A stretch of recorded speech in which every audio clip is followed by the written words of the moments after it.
Tarp kalavijo ir kryžiaus. XIV amžiuje Lietuvos didžioji kunigaikštystė išgyveno intensyvios plėtros ir politinio brendimo laikotarpį. Išvengusi mongolų totorių invazijos, Lietuva sustiprėjo tiek politiškai, tiek karinė prasme ir ėmė aktyviai veikti tarptautinėje arenoje.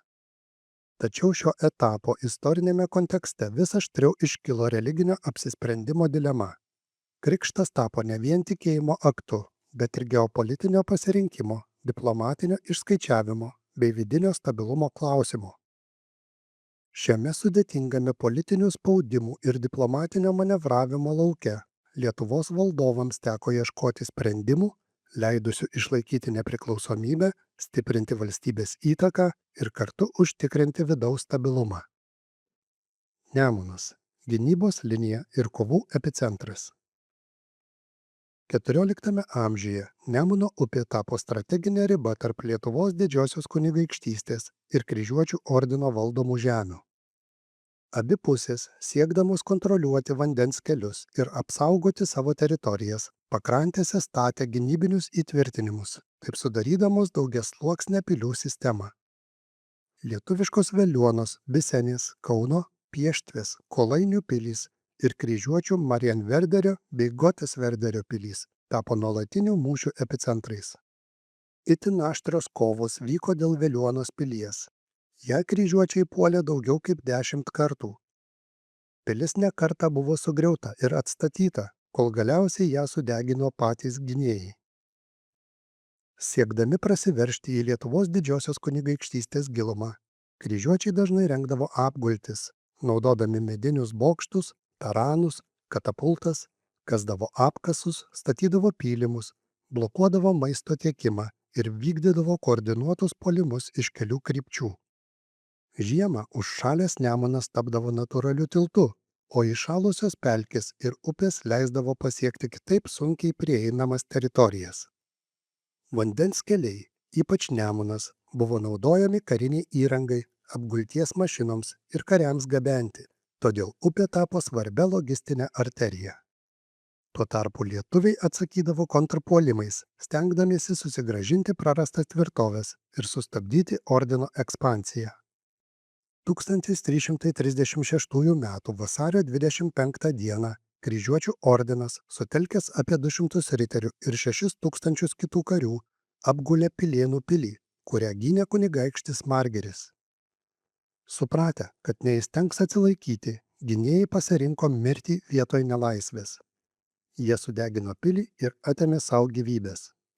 Ilgą laiką šis įvykis buvo laikomas lietuvių didvyriškumo simboliu, tačiau šiuolaikiniai istorikai jį vertina prieštaringai, diskutuodami apie savižudybės moralinius ir etinius aspektus bei jos vietą viduramžių karyboje.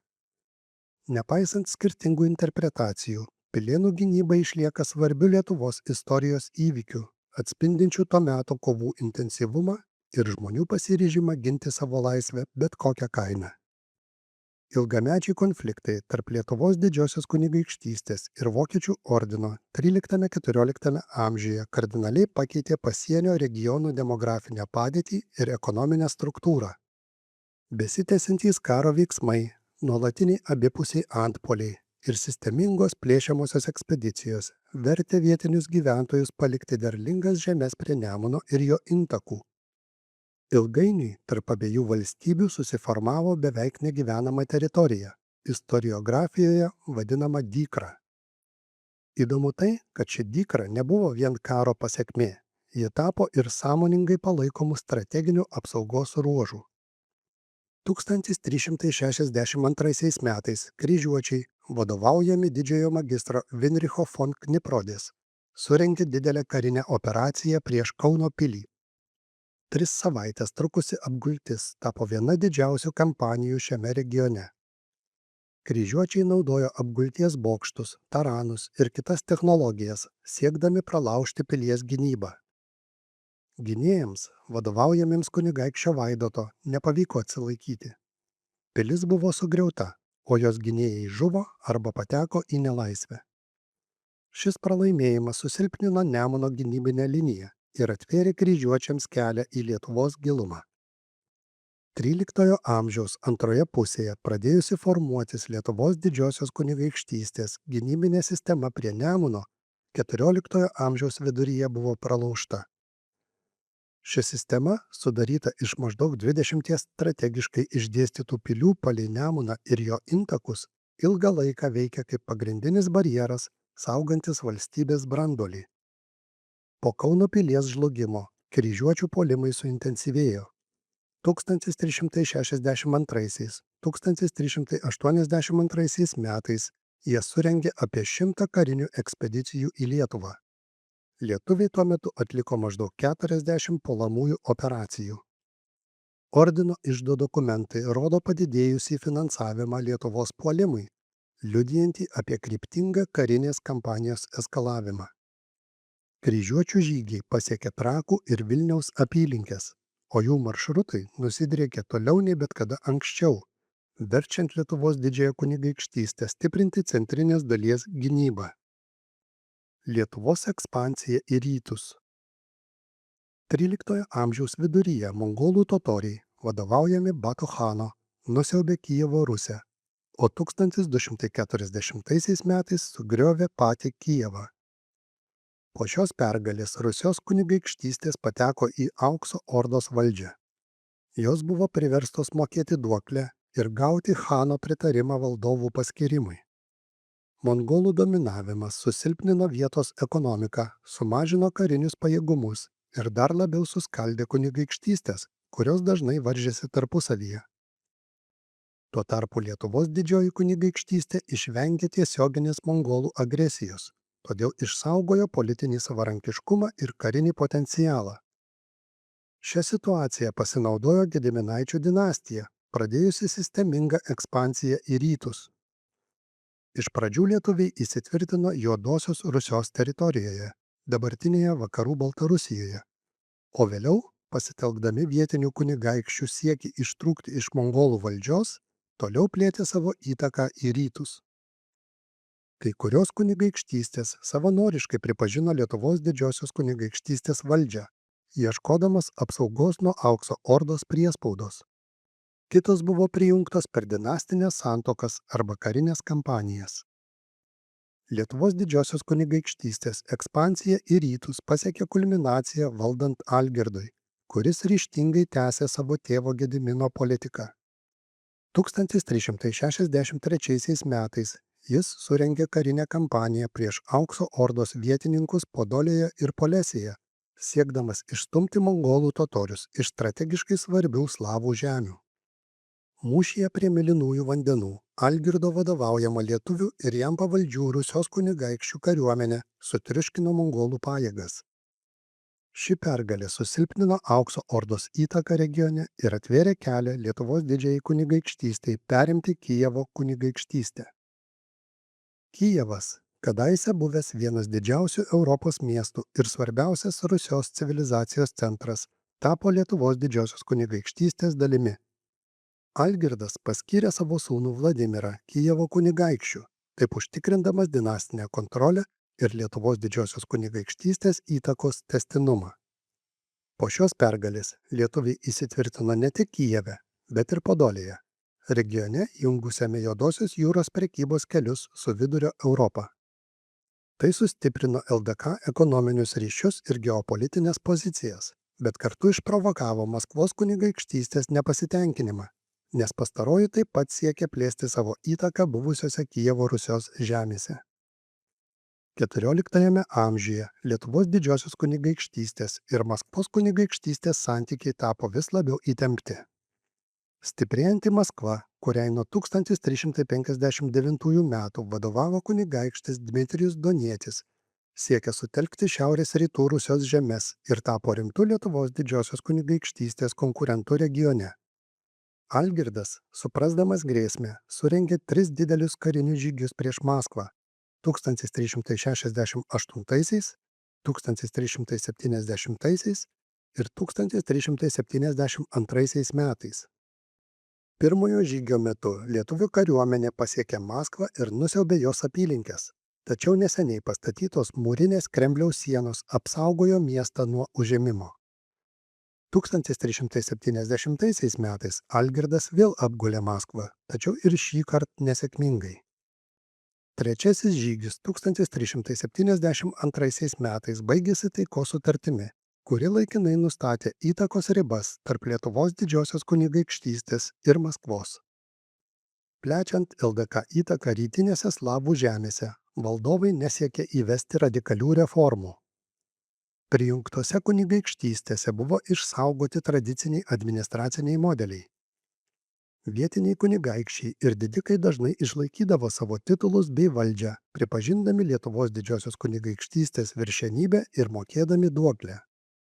Tai padėjo užtikrinti stabilumą ir sumažino pasipriešinimą naujai valdžiai.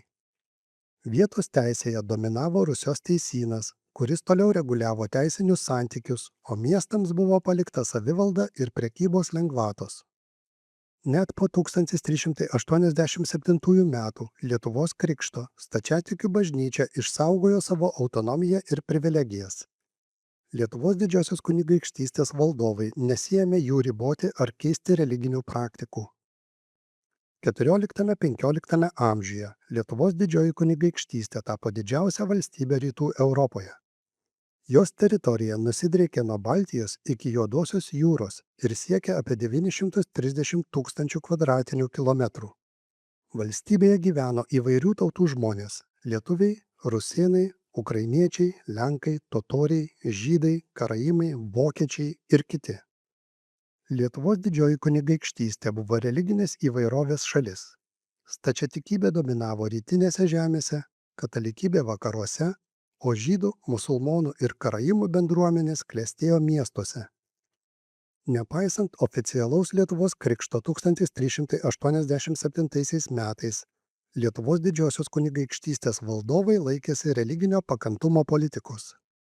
Daugiatautė ir daugiakonfesinė valstybės kultūra aiškiai skyrėsi nuo tuo metu Europoje vyravusių vieningos tautos ir religijos principų, suteikdama Lietuvos didžiajai kunigaikštystei lankstumo tiek santykiuose su kaimynais, tiek integruojant užimtas teritorijas. Nepaisant didelės teritorijos ir karinės galios, 14–15 amžiuje Lietuvos didžioji kunigaikštystė išliko decentralizuota valstybė. Pavaldžios kunigaikštystės turėjo plačią autonomiją. Didysis kunigaikštis buvo aukščiausias valdovas, tačiau jo valdžia priklausė nuo vietinių kunigaikščių lojalumo. Valdovo mirtis dažnai sukeldavo vidinius konfliktus dėl sosto, nes regioniniai kunigaikščiai ne visuomet pripažindavo naujo valdovo teisėtumą, todėl juos vėl tekdavo įtikinti jėga. Gedimino mirtis 1341 metais sukėlė įtampą tarp 7 jo sūnų, o po Algirdo mirties 1377 metais prasidėjo Jogailos ir Vytauto kova dėl valdžios. Šis konfliktas tęsėsi iki 1392 metų, kai Astravo sutartimi Vytautas buvo pripažintas faktiniu Lietuvos didžiosios kunigaikštystės valdovu. Lietuvos kelias į krikščionišką pasaulį. 14 amžiaus pradžioje Lietuvos didžioji kunigaikštystė buvo viena iš paskutinių pagoniškų Europos valstybių, nuolat kovojusi su kryžiuočių ir Livonijos ordinais. Gediminas suvokė, kad pagonybė tapo ne tik pagrindiniu ordino agresijos pretekstu, bet ir kliūtimi plėtoti diplomatinius santykius su krikščioniška vakarų Europa. 1322–1324 metais jis užmezgė kontaktų su popiežiumi Jonu XXII ir savo laiškuose išreiškė pasirengimą priimti krikštą, jei tik būtų nutraukti kryžiuočių puolimai. Gedimino tikslas buvo ne vien religinis. Jis siekė taikos su vokiečių ordinu, ekonominės naudos, glaudesnių ryšių su Hanzos miestais ir tarptautinio Lietuvos pripažinimo. Tuo tikslu į Lietuvą buvo kviečiami amatininkai, pirkliai ir dvasininkai, o Vilniuje ir Naugarduke įkurti pranciškonų bei dominikonų vienuolynai. Viduramžių Europoje krikšto priėmimas nebuvo vien tik tikėjimo išpažinimo aktas. Jis reiškia ir politinius įsipareigojimus krikštą suteikusiai valdžiai. Tai Lietuvai kėlė grėsmę.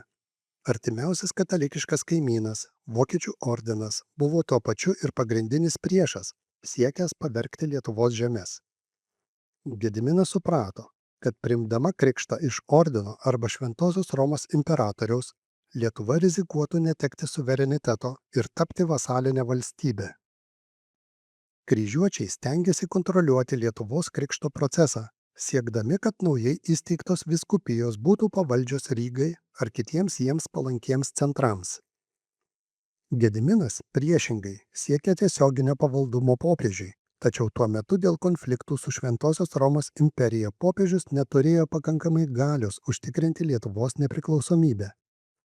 Tuo tarpu Vokiečių ordinas, veikdamas kaip nepriklausoma karinė organizacija, dažnai nepaisė net popiežiaus įsakymų ir galėjo tęsti puolimus net prieš oficialiai pakrikštytą valstybę. XIV amžiaus viduryje Lietuvos krikšto perspektyvą komplikavo ne tik išorinės, bet ir vidinės aplinkybės. Lietuvos viduje krikštas sulaukė stipraus pasipriešinimo. Žemaičiai nuolat kovoja su kryžiuočiais, krikštą laikė pasidavimą priešui. Stačiatikių bendruomenės nerimavo dėl katalikybės įsigalėjimo ir galimų padarinių jų religiniai padėčiai. Baimintasi teisių apribojimo ir vyskupijų pavertimo katalikiškomis. Šiame kontekste Gediminas 1324 metais nutraukė derybas su popiežiaus legatais, suvokdamas, kad krikštas gali sukelti vidinį nestabilumą ir negarantuoja apsaugos nuo ordino grėsmės. Prie krikšto klausimo vėliau grįžo ir Algirdas su Kęstučiu. 1349 ir 1358 metų derybose, kurioms tarpininkavo Vengrijos ir Lenkijos karaliai, lietuviai kėlė sąlygą. Už krikštą jiems turi būti grąžintos kryžiuočių užimtos baltų žemės, o pats ordinas perkeltas į rytus, kovoti su mongolais arba prieš Maskvą. Tokie reikalavimai atskleidė, kad krikštas lietuviams buvo ne religinė, bet politinė priemonė, skirta susigrąžinti prarastas teritorijas ir sustiprinti Lietuvos įtaką regione. Tačiau nei popiežius, nei vakarų Europos valdovai šių sąlygų nepriėmė, nes jos faktiškai reiškė ordino kaip dominuojančios karinės jėgos regione panaikinimą. Nors XIV amžiaus krikšto derybos nedavė konkretaus rezultato, jos atnešė Lietuvai reikšmingų diplomatinių laimėjimų. Gedimino ir jo įpėdinių ryšiai su popiežiumi ir vakarų monarchais leido Lietuvai įsitvirtinti kaip politiškai aktyviai ir tarptautinėje arenoje pripažįstamai valstybei.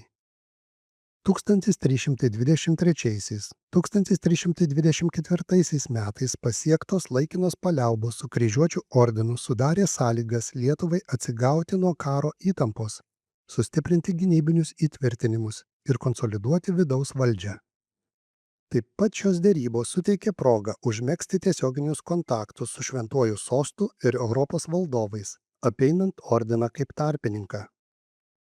Po Algirdo mirties 1377 metais Lietuvos valdovams teko apsispręsti dėl valstybės religinės ir geopolitinės krypties. Religinis pasirinkimas buvo glaudžiai susijęs su politinėmis sąjungomis. Katalikybės priėmimas būtų suartinęs Lietuvą su Lenkija ir vakarų Europą, o stačiatikybės pasirinkimas sustiprintų ryšius su Maskva ir Bizantija. Jogaila, tapęs didžiuoju kunigaikščiu, susidūrė su spaudimu iš abiejų pusių. Jo motina Julijona, kilusi iš Tverės, rėmė stačiatikybę, tačiau šis pasirinkimas nesprendė konflikto su ordinu ir būtų izoliavęs Lietuvą nuo vakarų. Tarp 1382 ir 1386 metų Jogaila derėjosi tiek su Maskva, tiek su Lenkija, ieškodamas naudingiausio sprendimo.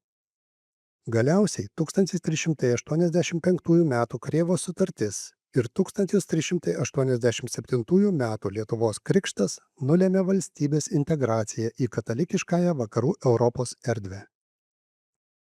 XIV amžiuje Lietuvos didžioji kunigaikštystė tapo viena didžiausių ir įtakingiausių Europos valstybių, tačiau šis statusas buvo pasiektas nuolat laviruojant tarp skirtingų išorinio spaudimų ir vidaus iššūkių. Sėkminga ekspansija į Rusiją ir atsargus santykių su Maskva valdymas leido išplėsti teritoriją ir sustiprinti įtaką.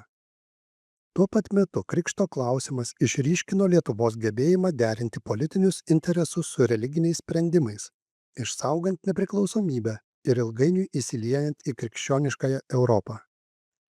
Šiame laikotarpyje susiformavo Lietuvos didžiosios kunigaikštystės kaip daugiatautės, daugiakonfesinės ir strategiškai išmintingos valstybės pagrindas, nulėmęs jos vaidmenį rytų Europos istorijoje dar ne vienam šimtmečiui.